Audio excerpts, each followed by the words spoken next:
Assalamualaikum warahmatullahi wabarakatuh.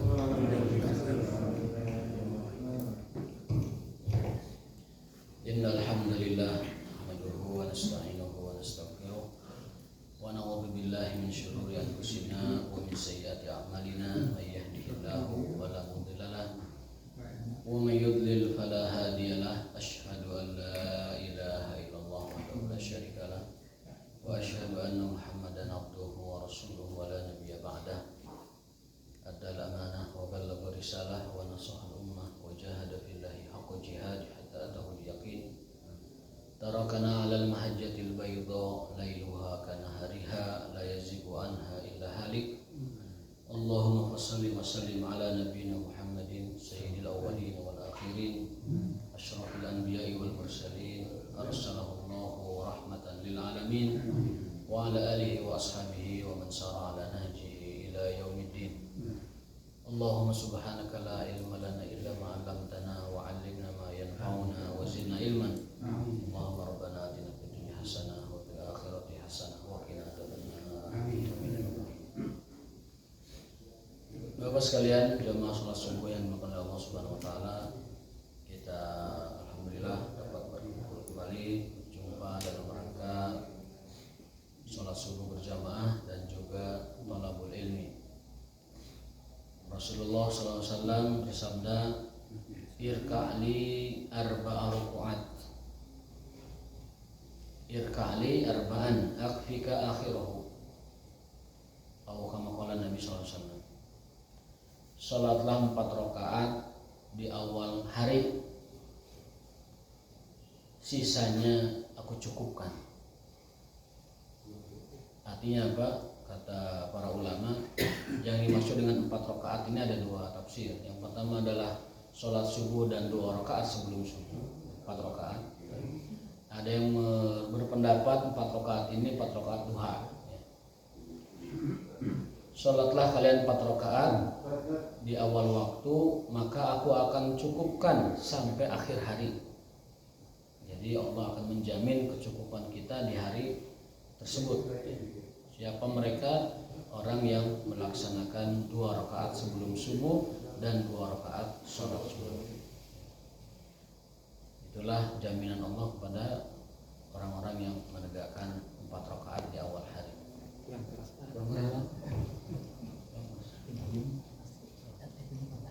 Kurang sini. Cek sound.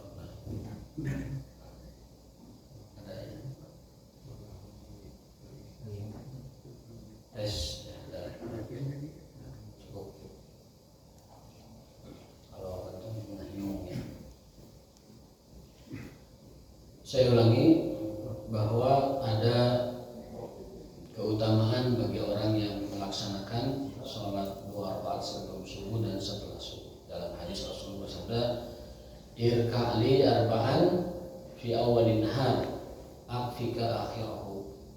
Tunaikanlah 4 rakaat untukku di awal hari, maka di hari itu, sisanya setelah sholat itu ya, sampai sore aku cukupkan segalanya untukmu. Akfika akhirahu, dicukupkan kesehatannya, dicukupkan rizkinya, dicukupkan hidayahnya, dicukupkan keselamatannya dan lain sebagainya. Makanya itu bersambung atau berkaitan dengan hadis yang lain, man shalla subha fahuwa fi zimmatillah. Barang siapa yang sholat subuh maka dia berada dalam zimmatillah. Apa zimmah itu? Zimmah itu tanggungan, jaminan, garansi dari Allah Subhanahu wa taala. Ya. Itu motivasi Rasulullah agar kita menjaga sholat yang 4 rakaat ini. 2 rakaat sebelum subuh sunnah dan 2 rakaatnya sholat subuh. Hadisnya tadi, irka'li arba'an, sholatlah 4 rakaat untukku di awal hari, maka aku akan cukupkan seluruh kebutuhanmu sampai sore hari, sampai akhir malam. Itu janji Allah Subhanahu wa taala dalam hadis qudsinya. Maka jangan kita lewatkan yang 4 ini. Meskipun ada yang menafsirkan sholatlah kamu 4 rakaat di awal hari itu sholat duha. Karena sholat duha juga itu salah satu wasilah atau cara bagaimana Allah agar melancarkan rezekinya kepada kita. hari sholat duha juga. Jadi ada dua pengertian. Sholatlah 4 rakaat di awal hari itu bisa jadi duha, bisa jadi itu sholat subuh dan 2 rakaat sebelumnya. Kalau Ibnu Taimiyah mengartikannya itu 2 rakaat sebelum subuh dan 2 rakaat sholat subuhnya. Itu dapat menjamin kecukupan kita di hari itu. Ya. Kalau ulama lain mengartikannya itu sholat duha. Barang siapa yang sholat duha 4 rakaat, maka Allah akan lancarkan rezekinya. Dengan demikian, dari beberapa dalil-dalil yang ada, maka duha itu dibagi 3 waktunya kalau begitu. Duha pertama itu disebut syuruk, dan keutamaannya adalah seperti orang melaksanakan haji dan umrah, sempurna dan sempurna dan sempurna. Dalam hadis, barang siapa yang sholat subuh kemudian menunggu syuruk dengan melakukan zikir, dan thalabul ilmi termasuk zikir, atau hanya menunggu saja, menantikan sholat syuruk lalu dia sholat syuruk, maka kata Rasulullah SAW, dia seperti orang yang mendapatkan pahala haji dan umrah secara sempurna. Itu awal duha atau subhatul duha, subuh duha. Lalu waktu duha yang kedua yang kita maksud sekarang ini 4 rakaat di tengah waktu, fi muntasofi duha, jam 9-an. Itu faedahnya adalah untuk memperlancar rezeki. Apa dalilnya? Ini tadi. Rukuklah atau sholatlah kamu 4 rakaat untukku di awal hari, jam 9. Aku akan cukupkan seluruh kebutuhan rezekimu di hari itu. Lalu yang ketiga ada waktu duha yang terakhir sebelum zuhur. Nah, waktu duha terakhir ini sekitar beberapa menit sebelum zuhur, itu faedahnya adalah menghindarkan dari bahaya. Ya, makanya bakal kelihatan Pak anu subuhna pas subuh, anu duhana pas awal waktu di subuh, itu dia mengharapkan pahala haji dan umrah. Oh iya mah yang haji dan umrah ini, soalnya dari awal. Apabila sholat duhanya di tengah waktu, wah ini mah lupa pengabutuh ini. Lupa pengabutuh yang sholatnya duhanya di tengah. Kalau terakhir di akhir waktu duha sekitar jam 11, itu faedah duha yang jam 11 itu untuk menghindarkan dari bahaya, menghindarkan dari potensi musibah. Maka yang sempurna itu semuanya 2 rakaat syuruk sebagai awal duha, 4 rakaat di tengah duha sebagaimana hadis tadi Allah cukupkan rezekinya, dan 2 rakaat di akhir duha. Jadi pas 8 sesuai dengan hadis Nabi, man shalla duha samania rakaat, barang siapa yang sholat duha 8 rakaat, banallahu baitan fil jannah, Allah sediakan rumah istana di surga. Nah, itu. Jadi kalau sempurna duha itu 3 waktu. Tetapi salah satu waktunya juga boleh, tidak apa-apa. Tapi saya lebih cenderung kepada tafsir ulama tentang hadis itu, syarahnya, yaitu bahwa yang dimaksud dengan sholatlah kamu, rukuklah kamu 4 rakaat untukku di awal harimu, aku cukupkan seluruh kebutuhanmu sampai akhir malam. Itu adalah sholat 2 rakaat sebelum subuh dan 2 rakaat subuhnya. Itu 4 rakaat. Saya lebih cenderung ke penafsiran hadisnya itu dibanding yang sholat duha. Allah alam, namanya penjelasan itu dari para ulama ada dasar dan ada pertimbangan.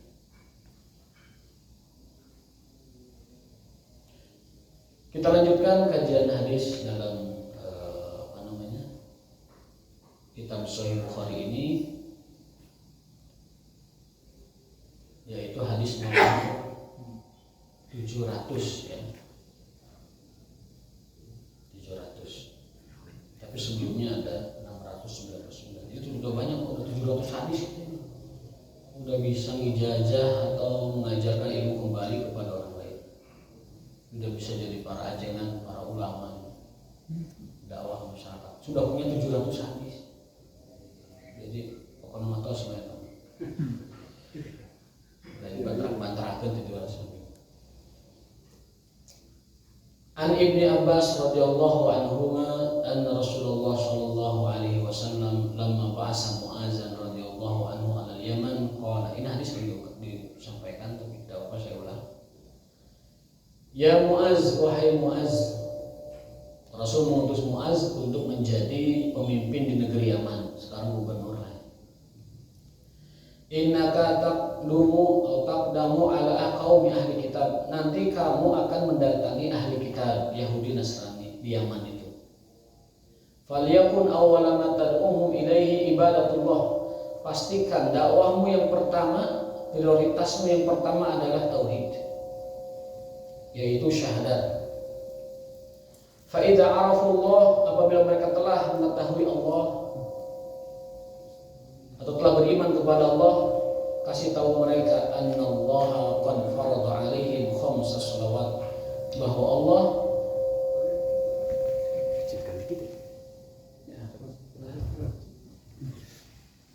Allah wajibkan atas mereka sholat 5 waktu. Jadi maksud ulama, hai Muaz, kamu akan mendatangi ahli kitab, mundayakeun syahadat, suruh sholat. Gitu. Fa idza fa'alu, mundayakeun sholat, suruh zakat. Fa akhbiru anna Allah farada 'alaihim zakatan min amwalihim wa turaddu 'ala fuqara'ihim. Jadi untuk diberikan zakat itu bukan untukmu, tapi ingat, buat orang-orang fakir miskin. Fa idza ata'u biha, mundayakeun zakat, fakhudh minhum wa tawaqqa qara'im amwalihim, baru yang lain-lainnya. Tapi ingat, kamu jangan mengambil harta terbaik dari mereka. Qara'im amwalihim itu karimah. Karimah itu sesuatu yang paling mulia, yang paling berharga bagi seseorang. Jangan diambil. Di sini penjelasannya, ihdar makana azizan inda sahibihi minal amwal. Jangan kau ambil sesuatu yang paling dicintai olehnya dari harta dia sebagai zakat, enggak boleh. Fala ta'khudhu zakatan, jangan kau ambil dia sebagai zakat. Kasyatin ya'lafu halillahm misalnya. Contohnya kambing yang dipelihara untuk diambil dagingnya, kamu jangan ambil. Itu kan pencaharian dia dan kebanggaan dia, senang sekali. Au baqarah yastafidu min labaniha, atau sapi yang diambil itunya, susunya. Itu kan yang paling berharga buat dia, jangan diambil. Au ba'ir ya'andu lirukum, atau unta sebagai kendaraannya, jangan diambil. Jadi zakat itu tidak boleh diambil dari harta yang paling dicintainya. Apa yang diambil? Dari harta yang sedang-sedangnya. Mun korma ulah nyokot korma numpang alusna. Lamun amwal, jangan yang paling dia cintai, yang paling bagus. Enggak boleh. Zakat tidak boleh diambil dari harta yang paling bagus. Harus diambil dari harta yang sedang-sedang saja. Supaya apa? Karena jiwa manusia itu sangat cenderung kepada harta yang dia cintainya. Jadi kalau itu yang diambil, nyeseknya luar biasa. Nyeseknya luar biasa. Kalau diambilnya yang sedang-sedang saja, ya manggalah. Itu harta zaman dulu kan berupa komoditas barang. Harta zaman sekarang mah ada saldo masalahnya. Kalau orang mencintai saldo, ya bukan berarti saldonya jangan diambil, tidak boleh. Itu bukan itu pengertiannya. Ya. Zaman sekarang mah zakat mal itu diambil dari uang, karena walaupun uang itu sangat dicintai, tetapi emang itu hartanya. Bagi siapa? Bagi yang telah memenuhi syarat nisab dan syarat haulnya. Nisabnya 80 gram emas murni dan haulnya 1 tahun hijriyah. Baru itu berlaku sah itu sebagai zakat. Kalau dikeluarkan kurang dari itu, jatuhnya sedekah. Kalau kurang dari itu, jatuhnya sedekah. Kalau sudah terlanjur bersedekah tanpa nisab, tanpa haul, bagaimana? Yaitu pahalanya dia dapat. Tapi kalau suatu hari kena nisabnya, tetap wajib zakat lagi gitu. Itu bedanya. Misalkan ada orang sedekah, nisabnya itu baru 80 gram emas murni hitungannya. Kemudian dia niat zakat, itu zakatnya nggak kena, jatuhnya itu sedekah. Apa konsekuensinya? Nanti kalau nyampe nisab, tetap zakatnya masih wajib gitu. Kata para ulama, orang yang zakat harta sebelum waktunya itu bagaikan sholat maghrib can adan. Mana pahala? Mana? Tapi kayak maghrib tetap wajib deh maghrib dah. Gitu. Manjing gitu. Can manjing. Jadi dapat pahalanya pahala sedekah, dapat pahalanya pahala sunnah. Manakala nanti fardunya waktunya datang, haulnya datang, maka dia tetap wajib melaksanakan. Itulah hebatnya zakat. Jadi harta khusus yang diambil secara khusus dengan hukum yang khusus diberikan kepada orang yang khusus.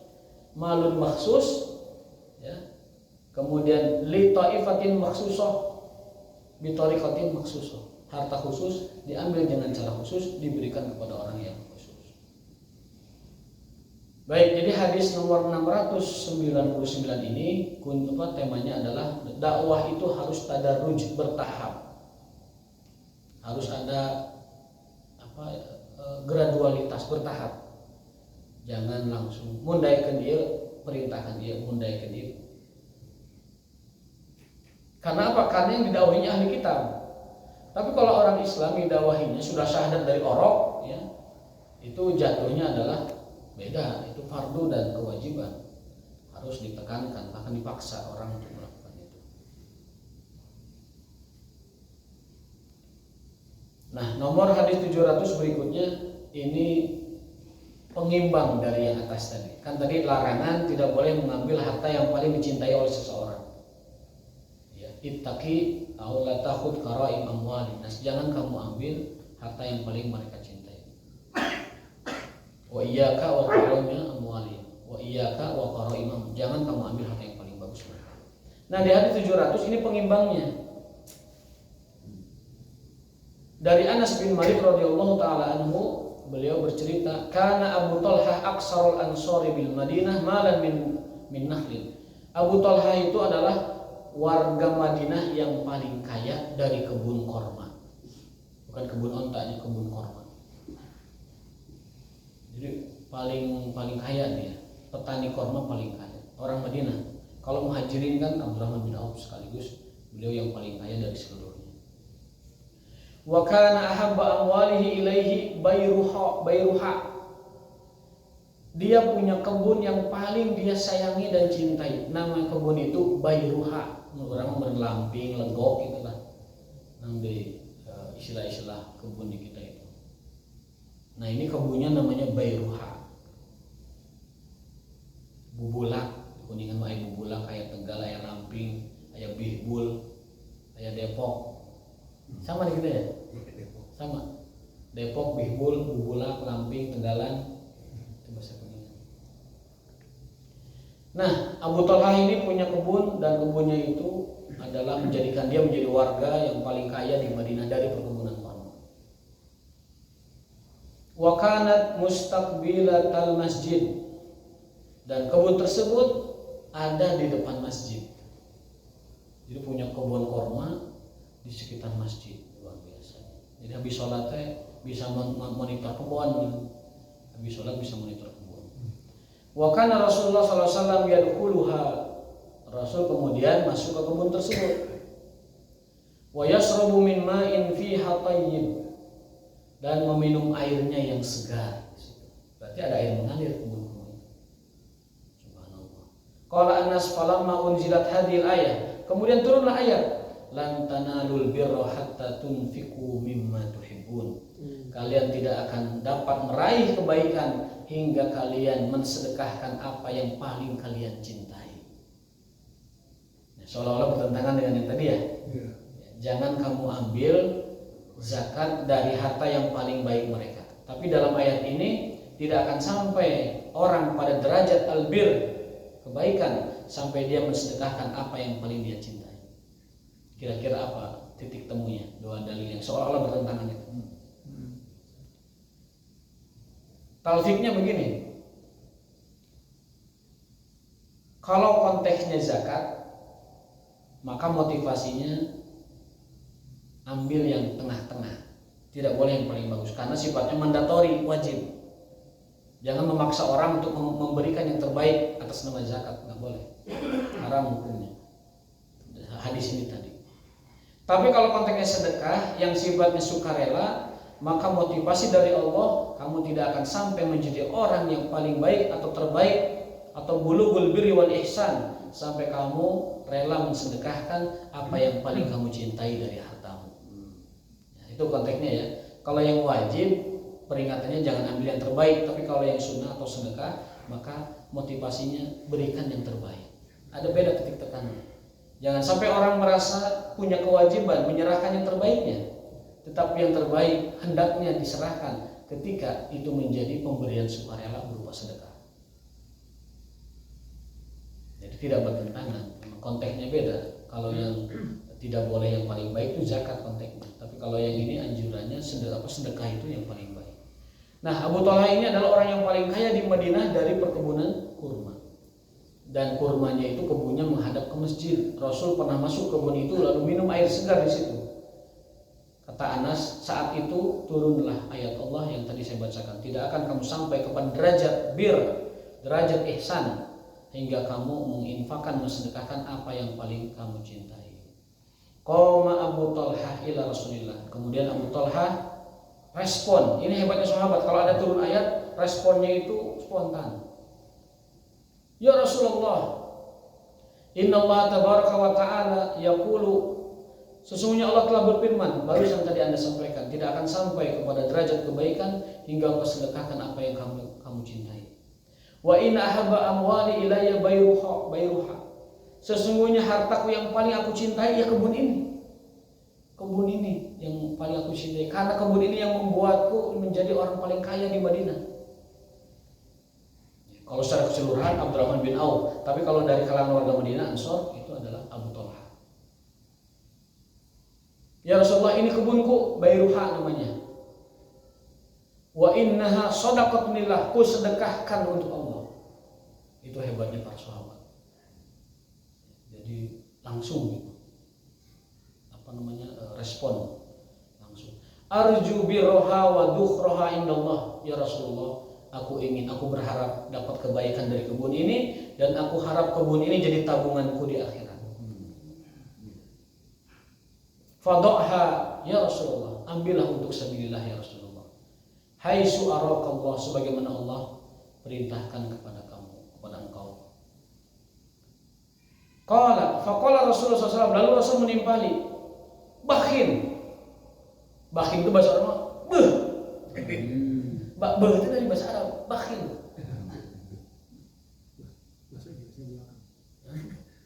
Bahasa Inggrisnya nggak tahu itu. Oh, behind ini bakhil. Benar-benar kamu ya luar biasa. Bakhil ini pernah juga disampaikan oleh siapa yang meninggal ketika makan korma lalu dibuang kormanya itu. Siapa Kang Adim ya? Ada sahabat ketika jihad, sudah ada seruan jihad, tapi masih ngegayam korma gitu kan, masih santai gitu. Pas Rasul menyeru, barang siapa yang ikut perang ini baginya surga, dia alungkung. Bakhil, kenapa saya masih mikir dunia ini? Langsung jihad, korma ditinggalkan. Itu keluar kata itu, bakhil. Bakhil itu Dzalika malun rabi, itu perdagangan yang sangat menguntungkan wahai Abu Talha. Kamu telah mengadakan suatu transaksi yang rabi, sangat menguntungkan. Wa qad sami'tu ma qulta wa inni ara an taj'alaha fil aqrabin. Tapi Abu Talha, saya menyarankan sedekahkanlah kebunmu itu kepada keluargamu. Dulu kita pernah bahas sedekah terbaik itu kepada diri sendiri. Makan yang enak, makan yang baik, makan yang sehat, pakai yang bagus, pakai yang membuat kita berkarisma. Baik, apalah jam, pakaian segala macam yang sekiranya membuat berkarisma. Karena itu tanda syukur kita kepada Allah. Dalam hadis, Allah suka apabila nikmatnya nampak pada diri hambanya. Innallaha yuhibbu an yara asara ni'amihi fi abdi. Allah suka apabila nikmatnya itu nampak pada diri hambanya. Jadi maksudnya Pak, ulah papayahan. Duit ayah tapi papayahan, bajunya compang-camping. Kemudian jahitannya di mana-mana. Kemudian daharna bubur wae tulis 10 tahun teh bubur. Padahal uangnya ada.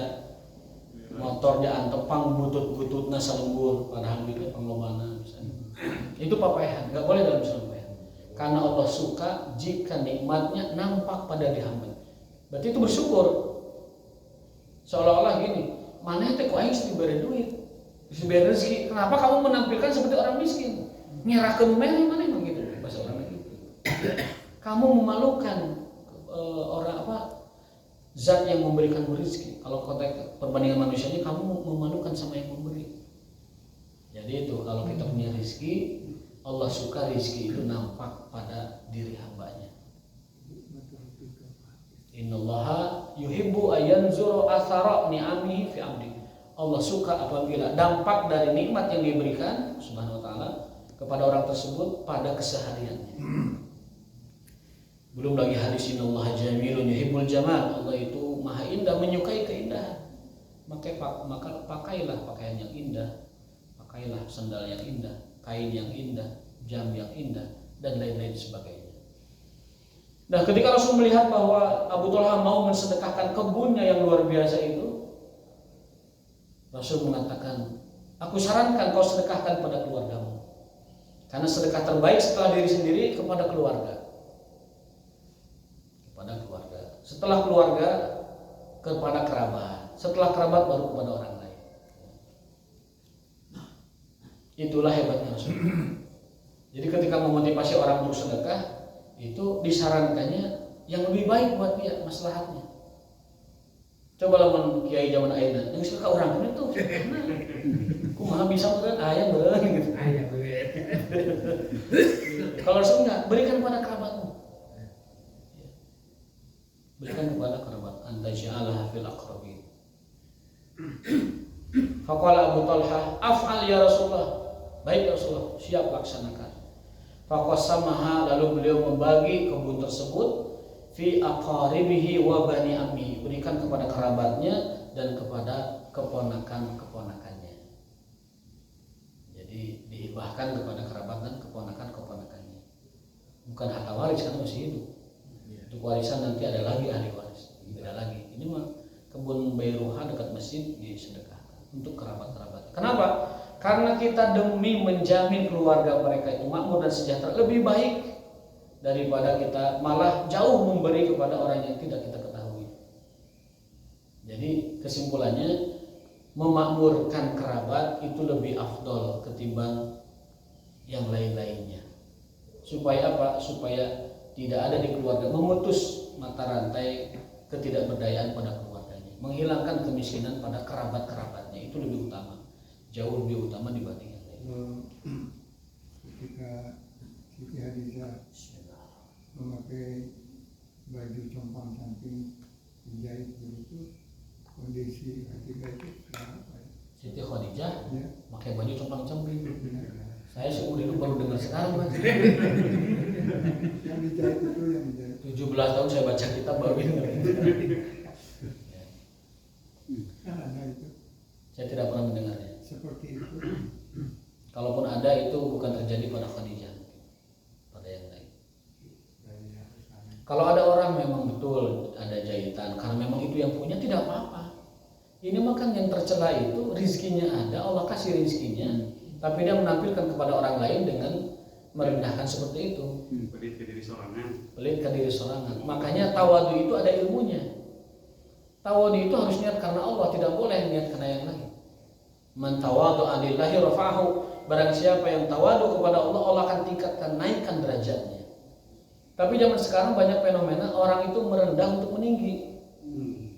Merendah dia. Baik dengan playing victim, baik dia dengan keadaannya yang tidak berdaya, tidak punya dan lain sebagainya. Tapi hakikatnya dia itu sedang berusaha untuk menaikkan citra dirinya. Itu namanya merendah untuk meninggi. Dan mustahil kalau Rasul bersabda bahwa Allah menyukai seorang hamba yang nikmatnya itu bisa nampak dalam kesehariannya, sementara istrinya dibiarkan compang-camping, tidak masuk akal. Tidak masuk akal. Jadi kalau Rasul bajunya sobek, ya dijahitkan oleh beliau sendiri. Rasul itu kan kesehariannya begitu. Rasul itu kesehariannya melakukan pekerjaan rumah, membantu Khadijah. Jika datang waktu sholat, kharaja ilal masjid, beliau keluar rumah menuju masjid. Jadi kalau ada yang bertanya apa pekerjaan Rasul sehari-hari, yaitu apa? Mengerjakan pekerjaan rumah, membantu istrinya. Dan apabila mau azan, beliau berangkat ke masjid. Itu Rasul SAW. Tentunya setelah beliau menjadi Rasul dan Nabi. Sebelum menjadi Rasul dan Nabi 40 tahun, beliau sibuk berniaga dan berbisnis. Iya. Sukses 6 tahun beliau ngangon domba ala qarari itu ahli Makkah, diupah oleh ahli Mekah, orang Mekah. Satu hari ngangon itu 1 qarorit, nggak tahu ukuran zaman sekarang berapa. Jadi ngangon tiap hari itu ngangon domba, diberi upah. 6 tahun usia beliau ngangon domba. Usia 12 tahun diajar dagang, diarahkan oleh kakeknya Abdul Muthalib. Kemudian usia sekitar 20 tahunan itu sudah mengelola sendiri ekspor impor. Bahkan menjadi manajer utamanya Khadijah, sampai Khadijah terpincut hatinya. Padahal orang-orang yang menginginkan Khadijah, tolabu yadaha, tolabu ridoha, banyak sekali. Jadi pengusaha-pengusaha Mekah, pejabat-pejabat Mekah itu menginginkan Khadijah untuk jadi istrinya. Selain cantik, kaya raya dan janda. Banyak orang menginginkannya, tapi apa Khadijah? Tidak satu pun yang diperhatikannya. Melihat ada bawahannya lah semacam itu, mitranya, sosok Muhammad yang tampan, yang soleh, yang dipercaya, bahkan hartanya itu menjadi berlipat-lipat keuntungannya dengan sentuhan tangan Rasulullah. Akhirnya beliau menawarkan diri untuk dinikahi Muhammad SAW dan menikahlah keduanya dengan menawarkan diri, meminta keriduannya untuk menikahi. Lalu menikahlah keduanya. Dalam riwayat ada yang mengatakan meskipun Khadijah 40 tahun tapi diperawankan kembali. Ayatan itu bisa orang. Jadi Khadijah itu diperawankan kembali Allah SWT. Dalam riwayat lain enggak, sebenarnya usia Khadijah itu bukan 40 tapi 28 tahun. Saya lebih cenderung riwayat ini 28 tahun. Dan kalau pemuka-pemuka Mekah menginginkannya, pasti cantik. Orang berduit kalau menginginkan wanita pasti cantik. Taroskan kantos gaduh hartos, umpama milari perempuan anu gangge pos 2, pos 3, pos 4, pasti nulis. Akibat gaduh pengalaman jadi mau cerita. Tapi pasti orientasi ke sana, dan itu fitrah. Makanya ketika pemuka Mekah menginginkan Khadijah itu pasti cantik. Jadi itulah keberuntungan Rasulullah SAW, dan juga tentunya Khadijah lebih beruntung mendapatkan Rasulullah SAW. Untuk ada respon dari Alhamdulillah. Berarti mana bersama kita. Baik, itu Rasulullah SAW menyarankan kepada Abu Talha untuk menginfakkan hartanya pada keluarganya dulu. Jadi maksudnya jangan sampai keluarga terlantar gara-gara kita rajin sedekah kepada yang jauh. Itu maksudnya. Perhatikan dulu yang paling dekat, lalu ke yang lain dan lainnya. Karena itu sedekah terbaik. Afdhalus shadaqah shadaqatu rajulin ala ahlihi. Sebaik-baik sedekah setelah pada dirinya, pada keluarganya. Sumal aqrab, al aqrab, lalu terus lingkarannya meluas yang paling dekat terus. Nah, berikutnya hadis ke-701, satu lagi ya hadis insyaallah. Dari Abu Sa'id Al-Khudri radhiyallahu anhu, an Abi Sa'id Al-Khudri radhiyallahu anhu, kharaja Rasulullah sallallahu alaihi wasallam fi adha au fitri ila musalla. Rasulullah suatu hari di hari raya keluar menuju musalla. Musalla itu dalam bahasa Arab diartikan lapangan yang dipakai sholat Id, itu musalla. Di kita musalla akhirnya menjadi satelit masjid kalau di kita musalla itu. Ya secara bahasa tidak masalah, tetapi kalau pemaknaan zaman dulu musalla itu adalah maidanul wasi' tuqamu fi shalah. Lapangan luas yang dijadikan tempat sholat. Itu musalla. Suman sorofa, kemudian beliau setelah khutbah Idul Fitri beranjak ke jamaah ibu-ibu. Jadi setelah beres khutbah Idul Fitri, beliau menuju jamaah ibu-ibu. Fawaza'an nas wa amaruhum bisadaqah. Ayyuhan nas tasaddaqu, wahai sekalian manusia bersedekahlah. Famar 'ala nisa, ketika beliau sampai ke jamaah ibu-ibu, beliau lebih menekankan, ya ma'syaran nisa tasaddaqna. Wahai sekalian perempuan-perempuan kaum beriman, bersedekahlah kalian. Fa inni ra'aitukunna aktsara ahli nar. Sungguh aku melihat kalian adalah penduduk paling banyak di neraka. Ini menguatkan hadis sebelumnya yang pernah kita baca. Uritun nar, aku pernah melihat neraka dan kebanyakan isinya adalah kaum wanita. Fakulna, lalu ibu-ibu ini biasa semacam protes lah. Bima dzalika ya Rasulullah, kenapa ya Rasulullah kok banyak ibu-ibu di neraka? Qala tuksirna la'na, karena kalian banyak menyumpah serapah. Wah, aing mah teh balangsak di mana. Saya pernah dengar itu waktu kuliah di Jakarta di Libya, bertetangga dengan orang di sana. Gua udah kawin 5 tahun sama lu, balangsak kayak gitu. Itu namanya tuksirul la'na, banyak menyumpah serapah, banyak mengumpat. Itu penyebab wanita banyak di neraka. Jika tuh mana teh kan itu orang teh hayang juga batur. Ginding ku segala rupa. Nah eta tusirul lakna. Wa takfurnal asyira, yang kedua kufur kepada nikmat suami. Nah, eta penyebab wanita paling banyak di neraka. Jadi bukan kufur kepada Allah iman, kepada Allah taat, tapi ke suami tidak taat. Ini kufur nikmat. Pastikan istri kita tidak kufur kepada kita. Kufur nikmat kepada suami itu adalah menghilang-hilangkan dan tidak berterima kasih kepada mereka. Dan itu sifat perempuan lagi masalahnya. Dalam hadis lain, hadis keduanya, kata Rasulullah SAW, sungguh kalian akan mendapati para istri, meskipun kau berbuat baik kepada mereka seumur hidupmu, in ahsanta ilaiha dahra, kamu berbuat baik kepada para istrimu setahun, 2 tahun, seumur hidupmu kamu berbuat baik. Summa ra'at minka syai'an, sekali aja kamu lihat dia menyaksikanmu ada kekurangan, dia lupakan seluruh kebaikanmu itu. Sifat wanita. Jadi seumur hidup kita berbuat baik, satakar kembok kita berbuat baik kepada mereka, akan berbuat baik, sekali ayat kesalahan kita, dia akan melupakan seluruhnya. Dan itu kebuktian, Pak. Ngelengitkan pemberian itu fitrah, bukan fitrah, kebiasaan. Ketika semua istri-istri Rasul minta cerai, itu kondisinya karena ya salah satunya itu. Itu kan penyebab Umar menjadi sebab turunnya ayat apa? Kalau kalian begini, Allah akan gantikan Rasul istri-istri yang lebih baik dari kalian. Qanitatin thayyibatin abidatin saihatin sayyibatin, lebih taat, lebih baik, lebih soleh, lebih segala-galanya. Itu ceritanya kan para istri Nabi datang ke ya Rasulullah, bahasa orang nama, kami ingin dong seperti para istri yang lain gitu. Ada perhiasan, ada harta segala macam.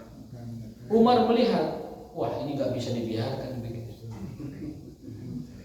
Akhirnya Umar nyeletuk, hei para istri, kalau kamu begini Allah akan gantikan seluruh kamu ini dengan istri-istri yang baru, lebih taat, lebih soleh, baik perawan ataupun janda, lebih taat dan segala-galanya lebih darimu.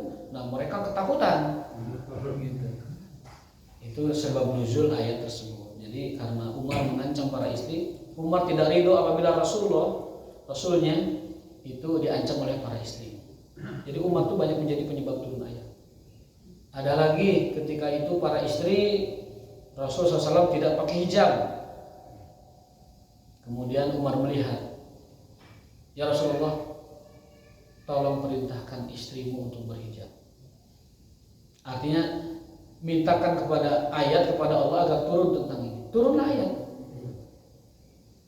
agar para istri Nabi menjulurkan pakaiannya ke dada-dada mereka. Jadi kan tadinya kudung biasa, agar menjulurkan ke bawah. Itu siapa yang protes? Umar. Fayatma alladzi fi qalbihi marad, karena khawatir ada orang yang diajak bicara oleh mereka, di dalam hatinya ada marad, ada penyakit, ada fitnah gitu kepada istri para Rasul. Karena yang namanya wanita tetap wanita, meskipun itu istri Nabi. Apalagi kalau cantik. Khawatir ada perasaan apa gitu di sahabat. Meskipun kedudukan mereka adalah ibunya orang-orang beriman, ummahatul mukminin atau ummul mukminin, tapi Allah menutup celah. Walaupun kedudukan mereka sebagai ibu, wa azwajuhum ummahatukum, istri-istri para nabi adalah ibu-ibu kalian. Tapi Allah ingin menutup celah, jangan sampai ada orang yang punya perasaan kepada istri Rasul SAW. Dengan cara apa? Diperintahkanlah syariat hijab yang menutupi dada-dada mereka. Itu kan Umar penyebabnya turun ayat itu. Jadi Umar itu banyak sekali menyebabkan turun ayat, termasuk sahabat yang paling banyak penyebab turunnya ayat. Termasuk sholat 2 rakaat di belakang makam Ibrahim, kan ketika itu tawaf. Kata Umar, ya Rasulullah, bagus sekali kalau kita sholat di sini nih setelah tawaf. Rasul diam saja, nunggu wahyu. 2 kali putaran tawaf berikutnya Rasul, kayaknya bagus sholat di sini. Diam. 3 kali baru, wattakhidhu min maqami Ibrahim musalla. Al-Baqarah. Wahai Muhammad, jadikanlah di belakang makam Ibrahim 2 rakaat sholat. Lakukan sholat. Maka sejak itulah ada sunnah sholat 2 rakaat khalfa maqam Ibrahim, di belakang maqam Ibrahim. Itu gara-gara Umar. Jadi banyak sekali hal-hal yang berkenaan dengan Umar ini. Kalau kita jabarkan itu perempuan. Jadi sering melupakan pemberian atau kufur nikmat kepada pemberian suami. Itu kebuktian. Wadah teh banyak. Tapi mbak teh tuh bisa wadah teu aya wadah padahal kapal salomari. Berbagai merek dan jenis, aya nu nganjuk, aya nu kontan aya di dinya. Anu pamere aya, anu arisan aya. Baju salomari, tuh bade kondangan teu aya acung. Waduh. Salomari pino ka acung teu aya acung. Maksudna teh teu aya nu in dengan passionnya gitu. Nah, itu yakfur dan asyir. Maka para ulama menyarankan kalau istri mau kebutuhan tidak usah menyebutkan tidak ada. Minta aja langsung, Pak, beli baju buat kondangan nanti bulan depan, beli barang, beli wadah untuk mewadahi apa gitu, langsung minta aja, jangan menyebutkan tidak ada wadah. Itu bagian dari kufur nikmat kepada nikmat pemberian suami. Berikutnya, ma ra'aitu min naqisati aqlin wa din. Wanita itu, mohon maaf, naqisatu aqlin wa din, kurang akal, kurang agama. Kata Rasulullah, wanita itu kurang akal, kurang agama. Kurang akal contohnya apa? Contohnya bahwa mereka itu tidak bisa menggunakan logikanya dan lebih kepada perasaan. Maka di dalam Islam kesaksian wanita dalam kasus pidana tidak diterima. Kalau perdata diterima. Kenapa? Karena mereka tidak dapat mengidentifikasi kriminal itu ketika terjadi. Kalau ada pembunuhan mereka lebih cenderung tutup mata, tidak mau melihat darah, tidak mau melihat ada kejahatan terjadi di hadapannya. Maka dalam Islam kesaksian wanita pada hukum pidana tidak diterima. Kemudian yang kedua, pembagian wanita juga tidak dianggap. Talak juga mereka tidak dianggap. Nah itulah mereka itu karena naqisatu aqlin, akalnya memang kurang. Bukan tidak punya akal, tapi tidak selogis laki-laki. Perempuan memainnya perasaan. Kata para ulama, andaikan talak itu diberikan haknya pada perempuan, maka tiap malam wanita itu mencerai suaminya. Ya, gitu. Ayeuna kawin malam pertama, besok tuh udah dicerai itu suaminya itu. Kamu mah tidak pas. Itu makanya cerai di tangan laki-laki, karena laki-laki penuh dengan pikiran-pikiran yang logisnya. Naqisatu din, perempuan juga tadi kurang agama. Kenapa? Ada haid, tidak sholat, ada haid tidak puasa. Kemudian mereka juga tidak diwajibkan sholat berjamaah. Itu namanya kekurangan dalam agama. Tapi itu fitrah, tidak apa-apa karena ketidaksempurnaan mereka itu adalah kelebihan bagi laki-laki. Azhaba lilubbir rajul alhazim min ihdakunna ya ma'syaron nisa suman sorab. Apa solusinya? Perempuan itu kufur nikmat, perempuan itu banyak menyumpah serapah, perempuan itu kurang agama dan akalnya, perempuan itu adalah penghuni neraka yang paling banyak. Lalu apa solusinya? Kan perlu solusi setelah begitu kan? Suman sorofa falamma sara ila manzilihi ja'at Zainab. Ketika Rasul sampai ke rumah, Zainab menghampiri dan lalu meriwayatkan di sini. Ya Rasulullah, ada seorang wanita. Siapa? Zainab. Zainab yang mana? Zainab istrinya Abu Ibn Mas'ud. Zainab istrinya Abdullah bin Mas'ud. Tasta'zin alaih, minta izin untuk masuk. Lalu Rasulullah SAW izinkan dia masuk. Na'am i'dzanulah, biarkan dia masuk. Maka Zainab masuk. Ya Nabi Allah, innaka amartal yawma bisadaqah. Tadi engkau perintahkan kami para wanita untuk bersedekah. Wa kana indi uli, aku punya perhiasan ini, satu-satunya yang paling bagus. Fa aradtu an atasaddaq bihi, aku ingin sedekahkan kalungku ini, perhiasanku ini. Fa za'ama Ibnu Mas'ud, lalu ada Ibnu Mas'udnya. Dia katakan suaminya, kami suami dan anak-anaknya lebih membutuhkan sedekah itu daripada orang lain. Faqala Rasulullah, sedekah itu sungguh benar apa yang dikatakan Ibnu Mas'ud, zaujuka wa waladuka ahaqqu man tasaddaqti bihi alaihi, adalah yang paling berhak kamu sedekahi daripada yang lain. Artinya apa? Solusi wanita supaya tidak menjadi penghuni paling banyak neraka, menjadi wanita yang tidak dilaknat oleh Allah Ta'ala, solusinya adalah tasaddaqna. Banyak-banyak kalian wanita bersedekah. Banyak hadis khusus yang Nabi khususkan untuk para wanita. Wahai kaum wanita, banyaklah bersedekah, karena kalian adalah penghuni neraka yang paling banyak. Jauhkan neraka tersebut dengan bersedekah. Jadi berarti apa kesimpulannya? Sedekah itu menjauhkan orang dari neraka. Satu kali sedekah menjauhkan neraka sejauh sab'ina khariban, 70 musim. Satu kali sedekah menjauhkan neraka 70 musim. Ada yang menambah-nambah 200 tahun, nah itu nggak ada dalilnya. Yang ada itu 700 musim. Kecuali kalau musimnya 2 tahun sekali, berarti 70 kali 2 gitu. Bisa 200 tahun. Wallahu ta'ala bishawab. Mudah-mudahan motivasi Rasulullah agar kita dapat mencegah diri kita dari neraka dengan bersedekah, dan agar kita bersedekah dengan apa yang Allah inginkan, yaitu harta yang terbaik, dan agar kita memprioritaskan sedekah kepada keluarga kita yang terutama, pada diri kita dulu, lalu keluarga, kemudian yang paling dekat, lalu kepada yang lain. Dan mudah-mudahan sedekah kita menjadi penghalang kita dari neraka. Amin ya rabbal alamin. Hadanallahu wa iyyakum ajmain. Wallahu waliyut taufiq. Wallahu ta'ala bishawab wa biradhihi. Subhanakallahumma wa bihamdika asyhadu an la ilaha illa anta astaghfiruka wa atubu ilaik. Assalamualaikum warahmatullahi wabarakatuh.